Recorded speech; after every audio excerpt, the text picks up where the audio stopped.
2008원 가십 결정은 잘못이 없는 사람에게 형벌을 줄 수 있는가라는 아주 근본적인 문제를 다룬 사건이다. 이 사건은 음식점을 운영하던 영업주의 종업원이 청소년에게 술을 판매한 일을 계기로 시작되었다.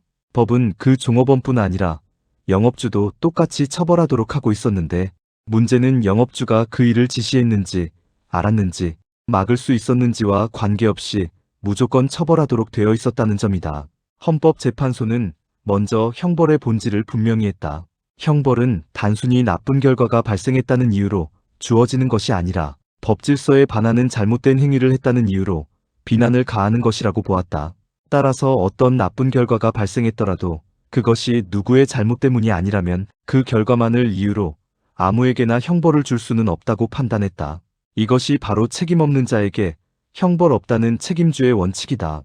헌법재판소는 이 원칙이 단순한 형법 이론이 아니라 헌법상 법치국가 원리와 인간의 존엄을 규정한 헌법 제10조에서 나오는 기본 원리라고 보았다. 그런데 문제된 법 조항은 종업원이 법을 어기기만 하면 영업주에게 아무런 잘못이 없어도 자동으로 처벌하도록 하고 있었다. 예를 들어 영업주가 종업원에게 술을 팔지 말라고 교육을 했고 관리도 충분히 했는데도 종업원이 몰래 위반 행위를 했다면 상식적으로는 영업주에게 책임을 묻기 어렵다. 그럼에도 이 법은 그런 사정을 전혀 따지지 않고 똑같이 벌금을 부과하도록 하고 있었기 때문에 헌법재판소는 이것이 책임주의의 정면으로 반한다고 본 것이다. 또 한편에서는 이 법을 영업주가 감독을 잘못한 경우에만 처벌하는 규정으로 해석할 수 있지 않느냐는 주장도 있었다. 그러나 헌법재판소는 그렇게 해석하는 것은 법의 문장 자체를 넘어서는 것으로 허용될 수 없다고 보았다. 법에 그렇게 쓰여 있지 않은 내용을 억지로 덧붙여 해석할 수는 없다는 것이다. 결국 이 조항은 아무런 잘못이 없는 사람까지 처벌할 수 있는 구조이기 때문에 헌법에 위반된다고 판단했다. 다만 재판관들 사이에서도 의견은 완전히 같지 않았다. 어떤 재판관은 책임주의에는 잘못이 있어야 처벌할 수 있다는 원칙뿐 아니라 잘못의 정도에 맞게 처벌해야 한다는 원칙도 포함된다고 보았다.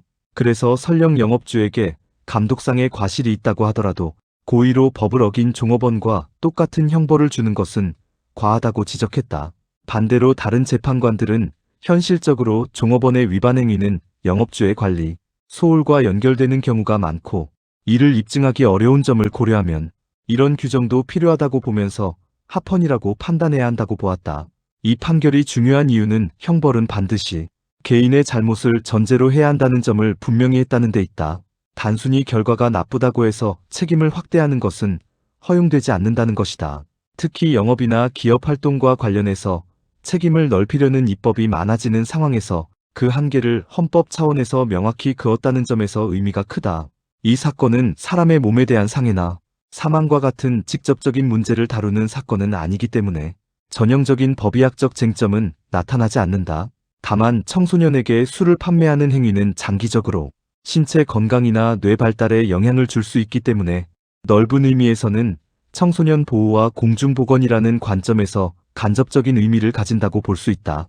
결국 이 판결은 형벌을 어디까지 부과할 수 있는지에 대한 기준을 세우면서 동시에 청소년 보호라는 사회적 목적과 개인의 책임원칙 사이의 균형을 어떻게 맞출 것인가라는 과제를 남긴 판례라고 할 수 있다.